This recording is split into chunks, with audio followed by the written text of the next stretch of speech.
Okay, this video is all about how I want you to save your work. Um, what you're going to do is save it actually two different ways. I want this guy to go away. Go away, Appstream. Okay, I'm going to go to File. Oh my goodness. I'm going to go to File. I'm going to go to Save As. And I'm going to choose save on your computer. The cloud that they're talking about on the left is something special for Adobe, and we're not doing that. So on your computer, you're going to save it onto your computer, and then you're going to save it into your drive. Remember always you have to click this PC on the left, and that will bring up your drive on the right, or you can expand it by clicking the little arrow and going to your Google Drive that way. I'm double clicking and I'm going to the folder I created. In this case, it's called class exercises. But you want to make sure that every time you upload, before you even upload your folders, every time you're making this new folder and putting all your photos into a particular folder for a particular assignment, because there's going to be so many photos for this class. If you just dump it and don't make folders, you won't be able to find stuff later. So I've made a folder for this called class exercises, but you would make it for the particular assignment that you're doing. And you will see down here is an opportunity to name it. I never want you to hand in something called IMG underscore whatever, right? You'll always give it a name. It can be a creative name or it can be fairly straightforward. Now, the first time we're going to save it, we're just going to save it as a Photoshop file. That's the default, and it'll be the default whenever you've added anything to a picture. If you've made any adjustment layers, it'll always default to a Photoshop file. Now, a Photoshop file is something you can only open if you have Photoshop, and what it does is it preserves your layers so that if you want to go back later and make a change to it, you can, because your adjustment layer here is separate from your original photo. So maybe I started working on it on a Monday, and then on Wednesday, I came back and I looked at it again before I handed it in and didn't like it. I could go back in and make a change. So that's really important. If I say, wow, you really over adjusted that, go fix it.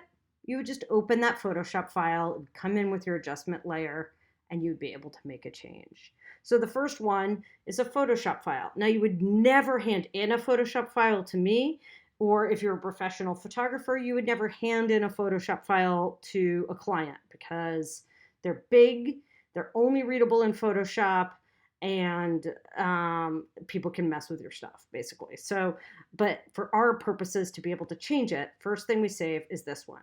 Okay, so I'm going to hit save.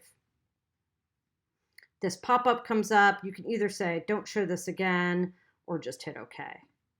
Great, I've saved the Photoshop file. Second thing I'm going to save is when I'm actually done. When I know I'm done, I'm ready to hand it in, I'm all good. The last thing we want to do is actually save it back into a JPEG. Now, a JPEG is going to flatten this. It's going to make it permanent. I told you here, you can go back in and adjust it. Once it takes it as a JPEG, it squishes it all together and it permanently changes this version of the photo. So nobody can mess with it. JPEGs are great because they're smaller than Photoshop files and anybody can read them on any device. So if you're a photographer, that's what you hand to clients. So I'm going to go back to File. I'm going to go to Save As. I'm going to save it again onto my computer. And I'm going to go back to the folder I set up for this project. I might have to go back to Google Drive. I'm going to go back to my drive, and I'm going to make sure I'm in the right folder. Now here's the Photoshop file. It says PS. If you're on a PC, it might even say sailboat.psd. What I'm going to do is go down here into Save As Type, and I'm going to save a JPEG. This is going to create a second file. It won't save over this other one. It'll create a second file. I'm going to go, again, Save As Type. You're going to click where it says Photoshop. That'll give you a drop-down list, and I'm going down to where it says JPEG. And you want this top JPEG, the one that says .jpg, not the ones under it. Super important. So take a good look. I'm going to click that. Again, you want to make sure the name is what you want to name it. Don't want to have an img underscore blah, blah, blah file. I'm going to hit save. And it's going to pop up the options for that save. So it's going to give you options for JPEG. I think by default it's set to the maximum quality, which is what we want. You only squish quality if you're saving for like maybe a website or something and you want a smaller file. So you can either drag this slide, there's a slider here, you can drag that all the way over to the right if it wasn't at 12, or you could actually just go in here, you could choose maximum, you could type 12, but this is what it should look like. So take a good look. 12 maximum is what you want, and you hit OK. And that's it.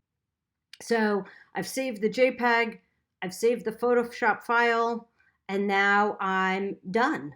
And I can exit out of it. And then do whatever else has been asked for the assignment to hand it in. So my last step is to get out of Photoshop and exit out. So I'm going to hit escape. That's going to get me out of that full screen mode. I can go to File on Photoshop and I'm going to hit exit. The reason I want to do that is that if I hadn't saved it, going to File and Exit will prompt Photoshop to tell me I haven't saved it. And that's super important because once you log out of this session, you will never get back on that computer again, that same computer in the remote world. So you want the opportunity for Photoshop to tell you you haven't saved your picture. So File and Exit. And then I'm actually going to log, if I'm really, really done, just go and log out of your Appstream session. And to do that, the Appstream bar is back. Again, the way I got all of this stuff back was just hitting escape on my keyboard. That took it out of the full screen mode. And then I'll just go down here, oops, and I'll go to end session, and that'll get me out of Appstream and end the session. And that's what you need to do to save your work, both as a Photoshop file and a JPEG, to be prepared. Good luck.